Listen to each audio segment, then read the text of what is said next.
June 1 ശനിയാഴ്ച.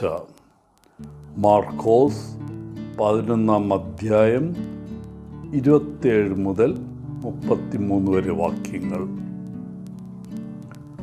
ഒരിക്കൽ വളരെ ദരിദ്രയായ ഒരു സ്ത്രീ ദൈവത്തോട് സഹായം അഭ്യർത്ഥിച്ച്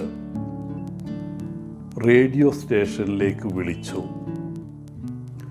റേഡിയോ പരിപാടി കേട്ടുകൊണ്ടിരുന്ന ഒരു അവിശ്വാസി ഈ സ്ത്രീയെ കളിയാക്കാൻ തീരുമാനിച്ചു. റേഡിയോ സ്റ്റേഷനിൽ നിന്ന് ആ സ്ത്രീയുടെ വിലാസം നേടിയ അദ്ദേഹം അവർക്ക് ഒരു വലിയ അളവിൽ ഭക്ഷണം എത്തിക്കാൻ തൻ്റെ സെക്രട്ടറിയോട് നിർദ്ദേശിച്ചു.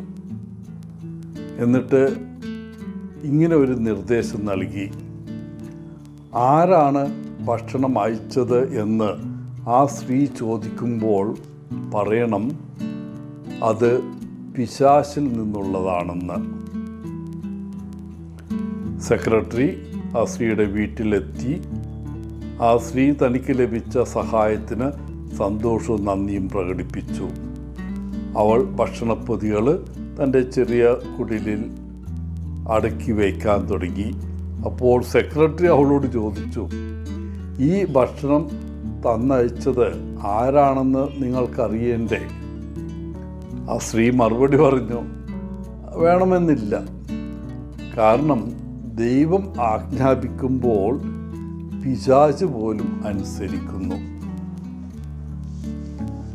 ഇന്നത്തെ സുവിശേഷ ഭാഗത്തിൽ പ്രധാന പുരോഹിതന്മാരും നിയമജ്ഞരും ശാസ്ത്രിമാരും എല്ലാം ദേവാലയത്തിൽ യേശുവിനെ ചോദ്യം ചെയ്യുന്നത് കാണാം. അവർ യേശുവിനോട് ചോദിച്ചു, ആരുടെ അല്ലെങ്കിൽ എന്ത് അധികാരത്താലാണ് നീ ഇതൊക്കെ ചെയ്യുന്നത്? ഈ സൗഖ്യമാക്കുന്നതും പഠിപ്പിക്കുന്നതും പ്രസംഗിക്കുന്നതുമെല്ലാം.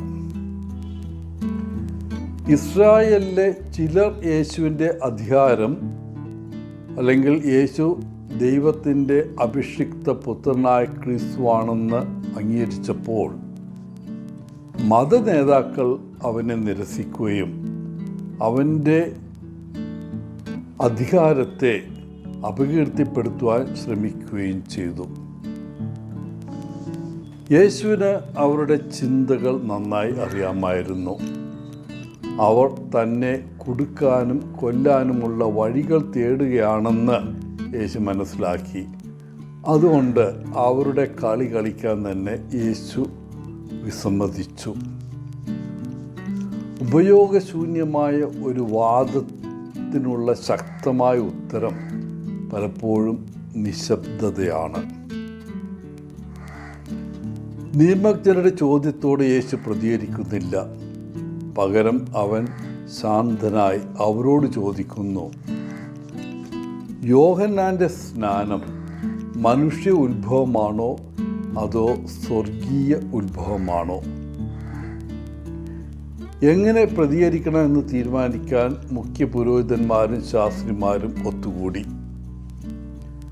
യേശുവിൻ്റെ പ്രവൃത്തികൾ സ്വർഗത്തിൽ നിന്നുള്ളതാണെന്ന് പറഞ്ഞാൽ അത് യേശുവിലുള്ള ആളുകളുടെ വിശ്വാസത്തെ ശക്തിപ്പെടുത്തുകയേ ഉള്ളൂ എന്ന് അവർ മനസ്സിലാക്കി. എന്നിരുന്നാലും സ്നാപയോന്നാൻ്റെ പ്രവർത്തനങ്ങൾ മനുഷ്യ നിർമ്മിതമാണെന്ന് പറഞ്ഞാൽ ആ പ്രസ്താവനയോട് ജനക്കൂട്ടം എങ്ങനെ പ്രതികരിക്കുമെന്ന് അവർ ആശങ്കാകുലരായിരുന്നു.